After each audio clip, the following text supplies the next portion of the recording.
নতুন করে ফ্যাসিবাদ ফিরিয়ে আনার চেষ্টা এখন একটি অংশ সরকারের মধ্য হতে করা হচ্ছে। আমরা স্পষ্ট ওই অংশকে জানিয়ে দিতে চাচ্ছি, এদেশে 2000 মানুষ শহীদ হয়েছেন 24-এ, এদেশে হাজারো মানুষ পঙ্গুত্ব বরণ করেছেন 24-এ, এদেশে হাজারো মা তার সন্তানকে হারিয়েছেন নতুন করে ফ্যাসিবাদ আনয়ন করার জন্য নয়। এদেশের ইন্টারিমকে স্পষ্ট প্রশ্ন করছি, উসমান হাদির খুনিকে এখনো না ধরে যারা উসমান হাদির খুনিকে ধরার জন্য বলছেন, সেই আতাউর রহমান বিক্রমকে কেন গ্রেফতার করা হলো?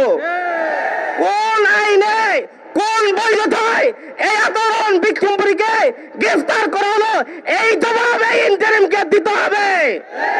প্রিয় সংগ্রামী বন্ধুগণ, এই আতাউর রহমান বিক্রমপুরের ছিলেন জুলাইয়ের অগ্রগামী সৈনিক। এই ইন্টারিম এই জুলাইয়ের অগ্রগামী সৈনিককে গ্রেফতার করে তারা এই জুলাইয়ের সাথে গাদ্দারি করেছে।